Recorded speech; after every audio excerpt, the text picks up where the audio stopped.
1955 represents a very interesting year in Ford automotive history, not only because there will be new full-size cars for 1955 with a new, updated, and fresh look, but also because 1955 would bring the introduction of the Ford Thunderbird, the first generation of which would last from 1955 to 1957, and frankly, prove even more successful than the Corvette, which it was designed to compete against.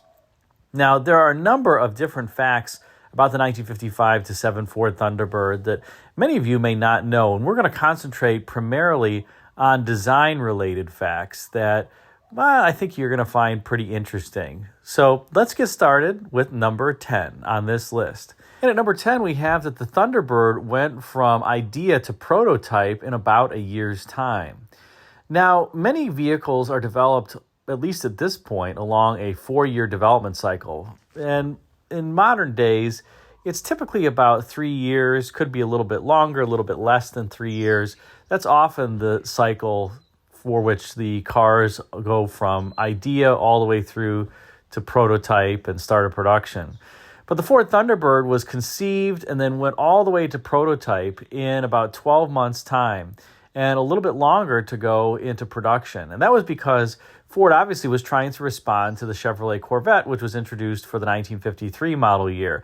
And Henry Ford II really wanted a sporty car that could really help remake Ford's image at this time. Remember, they were kind of viewed as a stodgy, old-school maker of two-door and four-door cars, although the 1949 Ford, the shoebox Ford, had been introduced just a few years earlier, and that certainly helped their reputation, especially because it was an all-new car and it drove, let's just say, about as well as it looked, which was pretty good.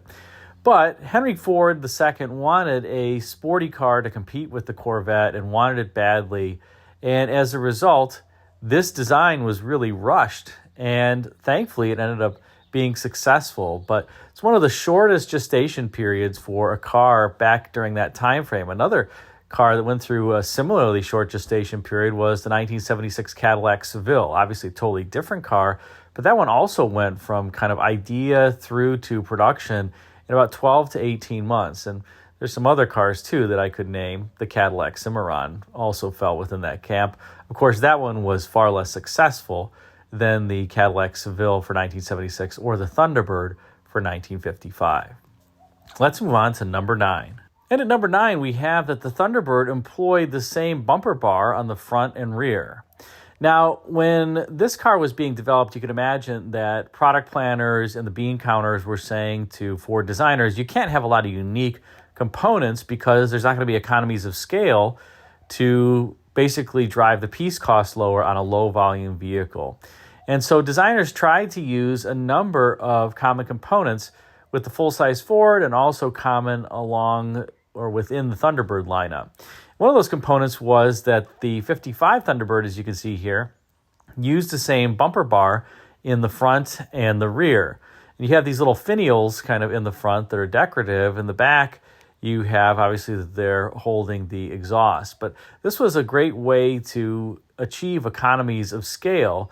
And while the entire assembly wasn't totally unique, it could at least use some of the same tooling to help, as I said, with the economies of scale associated with it. Remember, at this point, the Thunderbird was not produced in the Wixom assembly plant. It had like a little line off to the side in the Rouge assembly plant where it was made. And so any of these modifications or design ideas that could get economies of scale on the Thunderbird were extremely helpful, not only for cost, but for ease of manufacturability. And that's number 9. Let's move on to number 8. And at number 8, we have that an alternate name proposal for the Thunderbird was the Ford Savile. The Savile, no, not Seville, the Savile. What in the world is that? Savile. Well, for those who have been to the UK, Savile Row is the place where you get your finely tailored suits.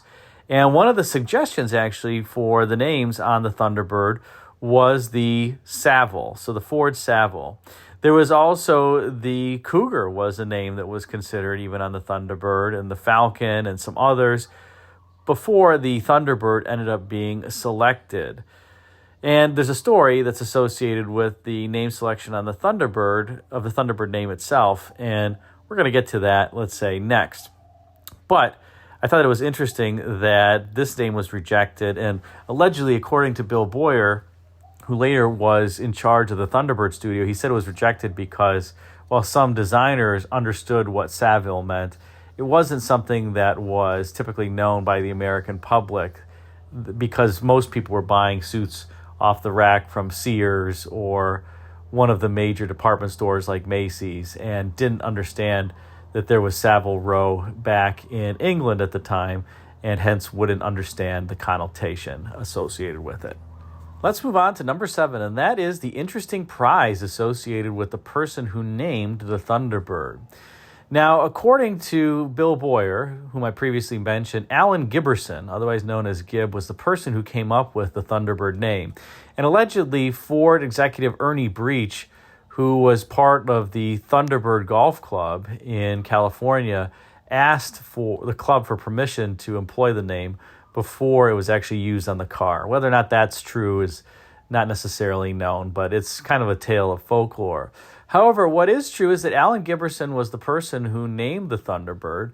And the interesting thing was that because he came up with the name, the prize that he was given was a new suit. That was what he received for naming the Thunderbird. He got a fancy new suit. Not money, not anything else, not fame, not fortune, but a new suit. So I thought that was humorous that I've never seen a competition in the automotive industry, having worked in it, where the prize was actually some new trimmings, let's say, that you could wear. But that was the case for this Thunderbird. Let's move on to number 6. And at number 6, we have the Power Dome hood on the Thunderbird was actually not originally conceived for the car. Now, the Power Dome hood was allegedly added by Dave Ash, who was a Ford designer at the time, because there was a problem with clearance associated with the relatively low cowl on the Thunderbird, and it was interfering with the carburetor. And so the Ford designers designed that little Power Dome hood to kind of address that situation. It wasn't originally supposed to be part of the styling. And in fact, some of the early prototypes didn't even have that Power Dome on the hood because, like I said, it was an afterthought. And it really gave the Thunderbird quite a bit of character, something that Ford designers would play on for many years. But it was not originally conceived to be part of the car. And so that Power Dome aspect of the hood was really just an afterthought, but it made the Thunderbird a little bit of what it was in the end. Let's move on to number 5, and that is that the Ford Thunderbird was really designed by the in-house stylists, but some of the external design consultants actually got credit for it. Now, what do I mean by that? Well, remember back at this time, Ford just had a relatively small design department that actually reported up through engineering and a gentleman named Charlie Waterhouse at the time. So design didn't have really its own vertical within the corporation. It was a subset of engineering. It would take a few more years before that would be true, more specifically in 1955 when George Walker was appointed head of Ford Design. Then Ford Design kind of got equal footing with engineering and some of the other departments. But before 1955, George Walker was actually a consultant to Ford, and his firm, George W. Walker, was a consultant on many different Ford programs and products. So they were in the Ford studios all the time and were really helping the designers, or at least they claimed to be helping the designers, come up with new and fresh designs. And at this point, the Ford upper management, consisting of Henry Ford II and Ernie Breach, they weren't really sure about their internal design team, particularly after George Walker's team had really come up with the theme for the 1949 Ford that was so successful. And the individual who was heading the Ford styling studio at the time ended up quitting in protest. You can imagine that that didn't go over very well, that a design consultant and their product was chosen over the in-house proposal for that 49 Ford. But of course, when George Walker came in as styling vice president and the 1955 Fords were released, both the full-size car and the Thunderbird, both very successful. The Ford Thunderbird in 1955 far outsold the Corvette, as an example, in that particular model year. Of course, George Walker, who was a consultant in the years prior, took credit for the styling of both of those vehicles, and maybe he had some influence over them. But a lot of it was done in-house by the in-house design team. Of course, George Walker and his team, including Joe Oros and Elwood Engel, got a lot of the credit for Ford. In fact, Joe Oros would later go on to lead the Ford studio, although Bill Boyer, who was an internal Ford designer, would go on to lead the Thunderbird studio and Ford Advanced studio in a number of years after that. Let's move on to number 4. And at number 4, we have that the Thunderbird was actually supposed to have the full-size Ford so-called checkmark molding on the side before it was eliminated.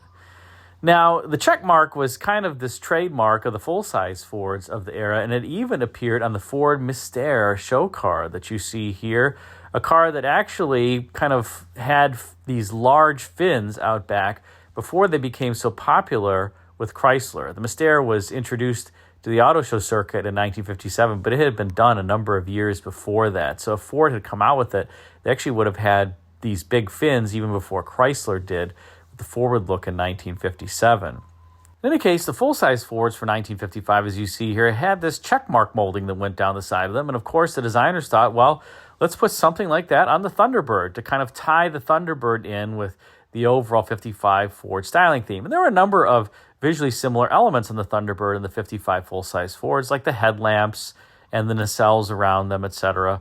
But that checkmark molding was eventually just thought to be too reminiscent of the full-size Fords, and so it was dropped on the final Thunderbird for production. However, it was dropped after some marketing leaked out with that checkmark molding on it for the Thunderbird. More specifically, you can see here in an ad from the Saturday Evening Post in 1954 for Champion spark plugs that this Thunderbird that's pictured wears the checkmark molding. That was not a mistake. That was actually the original proposal for the Thunderbird, and it was thought that the design was locked down. The marketing folks got a little bit overzealous and leaked this out, and it came in the form of this ad that you see here. But of course, the final car didn't have that checkmark molding for the reasons that I mentioned, but some of these ads that came out early did. Let's move on to number 3. And at number 3, we have that the Ford Thunderbird for 1955 actually employed a pretty novel technique in design, and that was that the interior and the exterior were modeled together in the same buck. Now, what does that mean? When cars are typically modeled in clay, you have a model that's done for the exterior, as you can see here, and this is really a solid model. There are wood armatures underneath. The clay goes over top of that. The clay is obviously sculpted to look like the final car, but there's no interior in clay models. It's just kind of a solid block that gets modeled for display purposes and for evaluation purposes of the exterior theme. Then there's often a separate interior seating buck that's done, again, different from the exterior, so that designers can understand what would the proposal feel like and look like for the interior design. The 55 Thunderbird was one of the first cars, and I think the only car that I can think of in the American auto industry where the exterior and the interior were modeled on the same car. In other words, the clay model exterior for the convertible actually had an interior as well. So it was all in the same proposal.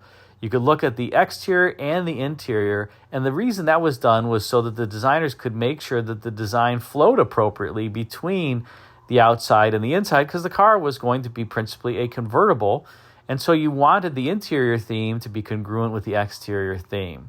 But again, this was very, very strange for the time to have the same buck have the interior and the exterior design proposals on them. And like I said, this is the only car that I can think of in the domestic auto industry that's employed that particular technique in design. That's probably one of the reasons why the design looks so harmonious overall, because those were modeled together. Oftentimes in the other domestic companies and in Ford itself at the time, there was a separate interior studio that was down the hall or somewhere else versus the exterior studio. And in some cases, they didn't even talk to one another, the exterior and the interior designers.